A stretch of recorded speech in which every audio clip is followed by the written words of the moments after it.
ಮೀನು ಸಾರು ಮಾಡಿ ನಿಮಗೆ ತೋರಿಸ್ತೀನಿ. ನಾವು ಮಾಡೋದಕ್ಕಿಂತಲೂ ಚೆನ್ನಾಗಿರುತ್ತೆ ಟೇಸ್ಟ್.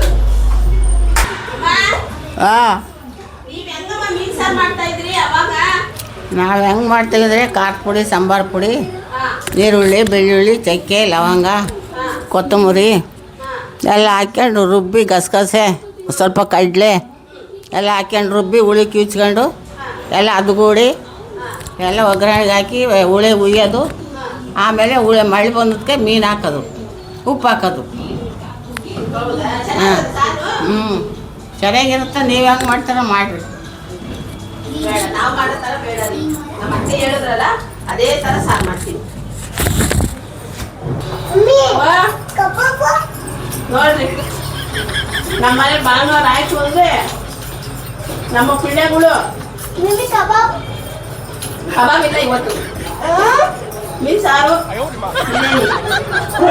ಸ್ವಲ್ಪ ಮೆಂತ್ಯ, ಒಂದು ಸ್ವಲ್ಪ ಮೆಣಸು ಹಾಕಿ ಹುರಿದಿದ್ದೀನಿ.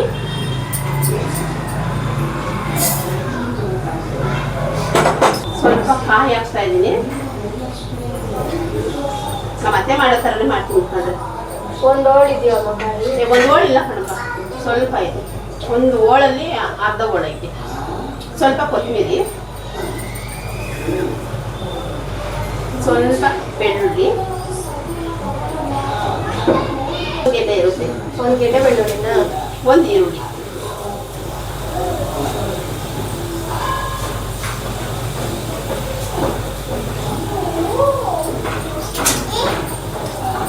ಒಂದು ಸ್ಪೂನ್ ಗಸಗಸೆ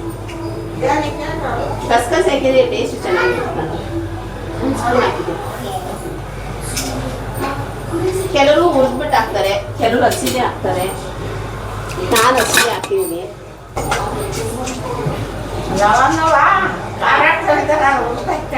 ಏನಮ್ಮ? ಹಾಂ,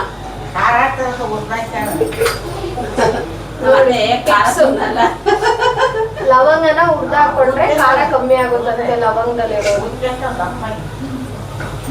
ಅದು ಭಾಳ ಹೆಲ್ತನ್ನ ಕಾಪಾಡ್ಕೊಂಡು ಬಂದಿದ್ದಾರೆ ಕಂಡ್ರೆ ನಮ್ಮ ಅತ್ತೆ. ನಮ್ಮ ನೋಡಿ,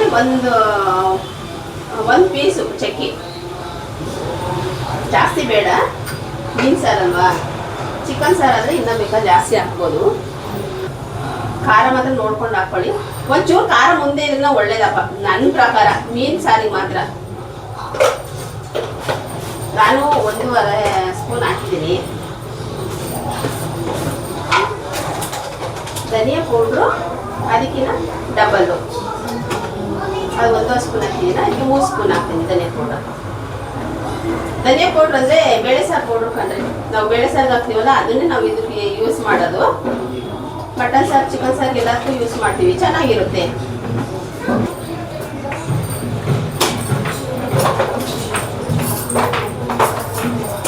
ಒಂದು ಅರ್ಧ ಸ್ಪೂನ್ ಜೀರಿಗೆ ಹಾಕೋತೀನಿ, ಅದೇ ಟೇಸ್ಟು.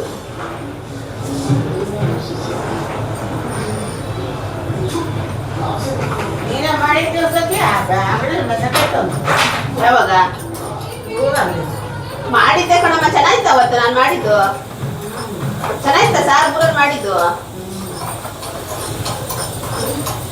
ಇದು ನೀನು ಹೇಳೋ ಸ್ಟೈಲಲ್ಲಿ ಮಾಡ್ತಿದ್ದೀನಿ.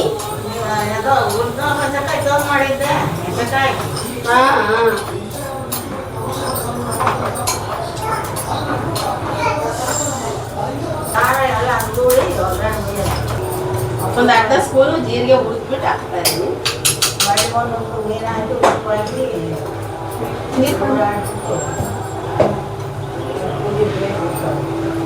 ಸ್ವಲ್ಪ ನೀರು ಹಾಕ್ಕೊಂಡು ರುಬ್ಬಿ ಒಗ್ಗರಣೆ ಮಾಡೋಣ.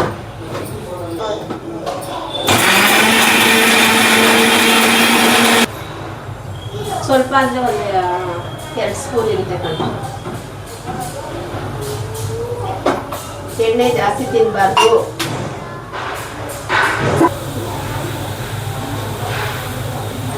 ಸ್ವಲ್ಪ ಸಾಸಿವೆ ಚಟಪಟ ಅನ್ಬೇಕು. ಅದು ಸಾಸಿವೆ ಚಟಪಟ ಅಂತ ಇದೆ.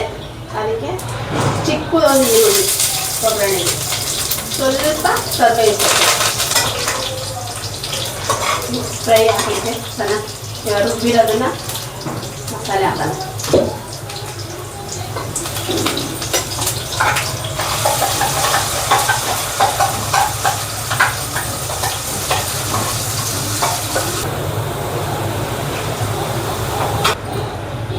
ಹುಣಸೆ ಹುಳಿನೇ ಮೇಯ್ನು ಕಣ್ರಿ ಮೀನು ಸಾರಿಗೆ ಮಾತ್ರ. ಒಂಚೂರು ಹುಳಿ ಮುಂದೆನೇ ಇರಬೇಕು ಮೀನು ಸಾರಿಗೆ. ಹುಳಿ ಮುಂದೆ ಇದ್ರೆ ಚೆನ್ನಾಗಿರುತ್ತೆ. ಇದು ನಮ್ಮ ಅತ್ತೆ ಟೇಸ್ಟು. ನೀವು ಒಂದ್ಸಲ ಟ್ರೈ ಮಾಡಲೇಬೇಕು.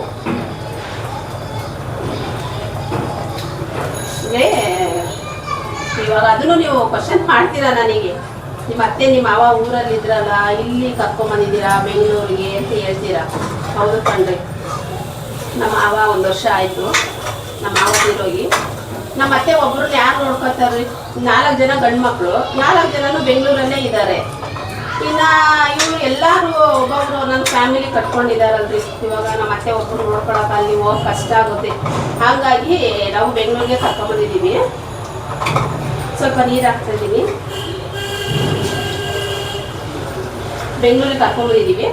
ಎಲ್ಲರೂ ಮನೇಲೂ ಇರ್ತಾರೆ ಕಣ್ರಿ. 4 ಜನ ಗಂಡು ಮಕ್ಕಳು ಎಲ್ಲರೂ ಕರ್ಕೊಂಡು ಹೋಗ್ತಾರೆ. ಎಲ್ಲರೂ ಮನೇಲೂ ಆರಾಮಾಗಿ ಊಟ ತಿಂಡಿ ತಿಂದ್ಕೊಂಡು ಚೆನ್ನಾಗಿದ್ದಾರೆ. ಎಲ್ಲ ಚೆನ್ನಾಗಿ ನೋಡ್ಕೊತಾರೆ ಗಂಡು ಮಕ್ಕಳು. ಅದೇ ಖುಷಿ ಕಣ್ರಿ. ಗಂಡು ಮಕ್ಕಳಾಗಿರ್ಬೋದು, ಸೊಸೆಯರಾಗಿರ್ಬೋದು, ಅವ್ರು ಸೊಸೆಯರಾಗಿರ್ಬೋದು. ಉದಾಹರಣೆಗೆ ಅವ್ರು ಸೊಸೆಯರಾಗಿರ್ಬೋದು, ಎಲ್ಲರೂ ಚೆನ್ನಾಗಿ ನೋಡ್ಕೊತಾರೆ. ಇದು ತುಂಬ ಕಮ್ಮಿ ಈ ಥರ ಪ್ರೀತಿ ಎಲ್ಲರಿಗೂ ಸಿಗೋದು, ತುಂಬ ಕಡಿಮೆ. ಆದರೆ ಅವರೆಲ್ಲ ಒಂದು ಅದೃಷ್ಟ ಮಾಡಿದ್ದಾರೆ ನಮ್ಮ ಅತ್ತೆ ನಮ್ಮ ಮಾವ.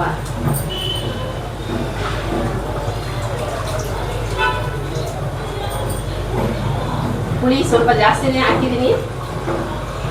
ಹುಳಿ ಮುಂದೆನೇ ಇರಬೇಕು. ಇದಕ್ಕೆ ಮೀನು ಸೇರಿಸ್ತಾ ಇದ್ದೀನಿ ಇವಾಗ. ಇನ್ನೊಂದು ಸ್ವಲ್ಪ ನೀರು ಕೊಡೋಣ. ಎಷ್ಟು ಬೇಕು ಅಷ್ಟನ್ನು ನೀರು ಉಯ್ಕೊಂಬಿಡಿ. ಆಮೇಲೆ ನೀರು ಪಲ್ಯನ ಏನು ಹಾಕಕ್ಕೆ ಹೋಗ್ಬೇಡ್ರಿ. ನಾನು 1 kg ಮೀನಲ್ವಾ, ಸ್ವಲ್ಪ ನೋಡ್ಕೊಂಡೆ ಮಾಡಿದ್ದೀನಿ, ಕಮ್ಮಿನೇ. ಕೆಲವರು ಮೀನು ಇದು ಸಾಂಬಾರು ಕುದ್ದ ಮೇಲೆ ಹಾಕ್ತಾರೆ ಕಣ್ರಿ. ನಾನು ಒಟ್ಟಿಗೆ ಹಾಕ್ತಾ ಇದ್ದೀನಿ. ಒಟ್ಟಿಗೆ ಹಾಕಿದ್ರೆ ಖಾರ ಉಪ್ಪು ಚೆನ್ನಾಗಿ ಹಿಡಿಯುತ್ತೆ. ನೀವು ಮಾಡೋದಾದ್ರೂ ಅಷ್ಟೇ, ಹಿಂಗೆ ಮಾಡಿ ಚೆನ್ನಾಗಿರುತ್ತೆ. ಖಾರ ಉಪ್ಪೆಲ್ಲ ಚೆನ್ನಾಗಿ ಇಟ್ಕೊಂಡಿರುತ್ತೆ.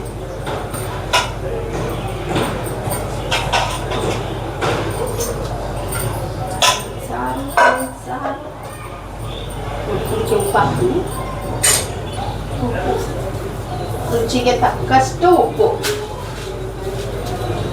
Main leader of the recipe. ಇದು ಒಂದು 2 ಕುದಿ ಬರ್ಲಿರಿ.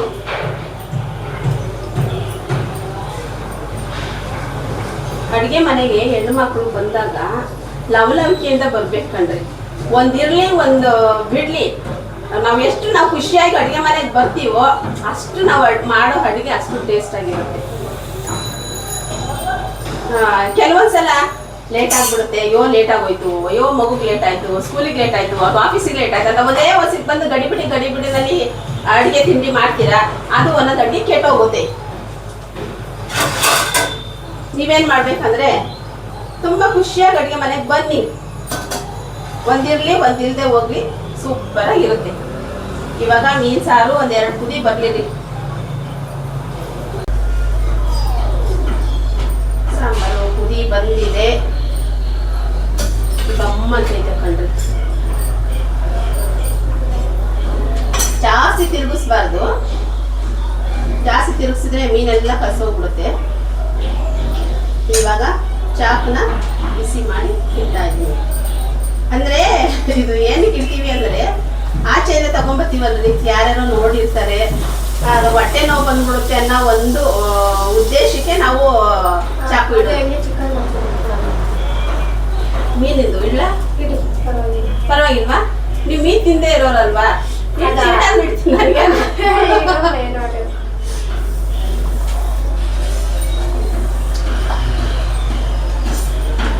ಅದಕ್ಕೆ ಚಾಕು ಇಡೋದು ಕಂಡ್ರೆ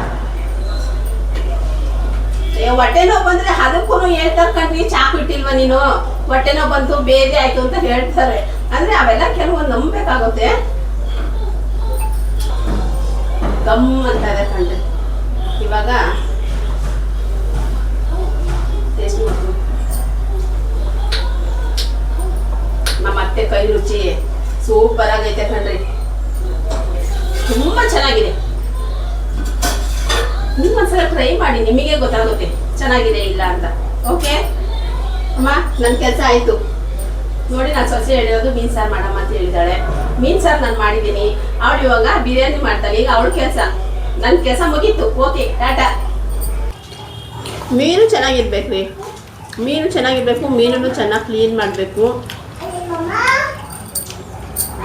ನಮ್ಮನೇಲಿ ನನ್ನ ಮಗ ಕ್ಲೀನ್ ಮಾಡಿರ್ತಾನೆ, ಇಲ್ಲಾಂದ್ರೆ ನಮ್ಮ ಮನೆಯವ್ರು ಕ್ಲೀನ್ ಮಾಡ್ತಾರೆ. ನಾವೇನೂ ಮಸಾಲೆ ಹಾಕ್ಬಿಟ್ಟು ಅದನ್ನೇ ಮಾಡೋದು. ಸಾಂಬಾರು ತುಂಬ ಚೆನ್ನಾಗಿದೆ, ನೀವು ಒಂದ್ಸಲ ಟ್ರೈ ಮಾಡಿ. ಸಬ್ಸ್ಕ್ರೈಬ್ ಮಾಡ್ಕೊಂಡು ಮಾತ್ರ ಮರಿಬೇಡಿ.